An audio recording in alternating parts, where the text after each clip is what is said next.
House గౌరవ ముఖ్యమంత్రి గారు ప్రవేశపెట్టిన సంతాప తీర్మానాన్ని బలపరుస్తూ దేశ మాజీ ప్రధానమంత్రి మన్మోహన్ సింగ్ గారు వారి యొక్క రాజకీయ ప్రస్థానము సేవలు అన్నీ కూడా గౌరవ సభ్యులు గొప్పగా వర్ణించారు. అధ్యక్ష, మాజీ ప్రధానమంత్రి మన్మోహన్ సింగ్ గారు ఒక గొప్ప మానవతావాది, దార్శనికులు, ఆర్థిక రూపశిల్పి. వారి లేని లోటు తీరని లోటు. అధ్యక్ష, ఆయన ఎన్నో పదవులు అలంకరించారు. ఒక ఆర్థికవేత్తగా, ప్లానింగ్ కమిషన్ వైస్ చైర్మన్గా, ఆర్బీఐ గవర్నర్గా, ఆర్థిక శాఖ మంత్రిగా, దేశ ప్రధానిగా. ఇందులో ప్రధానంగా మనము గుర్తించవలసింది ఒక నాయకుడు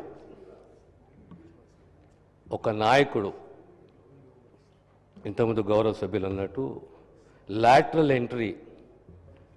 ఒక వ్యక్తి ఒక గొప్ప ఆర్థిక మేధస్సున్న మహాశక్తిని గుర్తించి క్యాబినెట్లో తీసుకోవడం,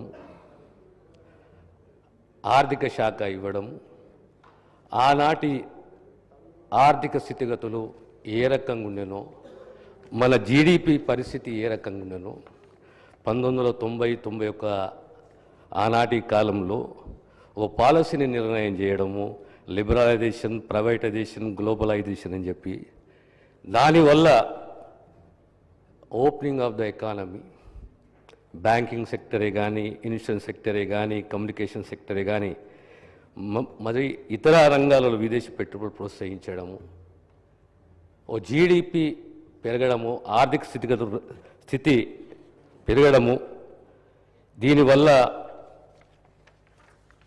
ప్రపంచంలోనే దేశానికి ఒక గుర్తింపు రావడము, ముఖ్యంగా ఎకనామిక్ స్టెబిలిటీ అనేది మనం సాధించడము, ఇవన్నిటికీ కారణము ఆనాటి ఆర్థిక మంత్రి మరియు ప్రధానమంత్రి గారు తీసుకున్న నిర్ణయాలు. అధ్యక్ష, ఆ తర్వాత ప్రధానమంత్రిగా 10 సంవత్సరాలు కొనసాగడము,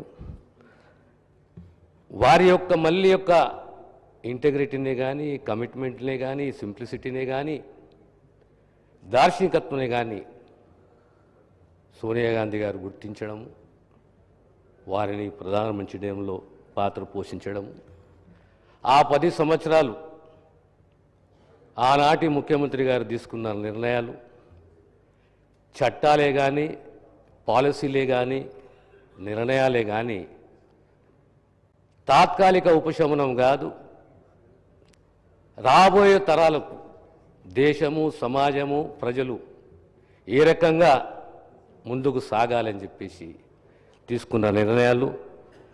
ఇందులో విద్యకు, వైద్యానికి, ఉపాధికి సంబంధించి, దేశ భద్రతకు సంబంధించి ప్రపంచంలోనే ఇలాంటి చట్టాలు, అరుదైన చట్టాలు గ్రామీణ ప్రాంతాలలో పేద ప్రజలకు ఉపాధి కల్పించాలి, వలసలు ఆపాలి, ఉపాధి కల్పించాలి, దానికి గ్యారంటీ ప్రభుత్వం గ్యారంటీ ఉండాలనే ఓ ఆలోచన రావడం,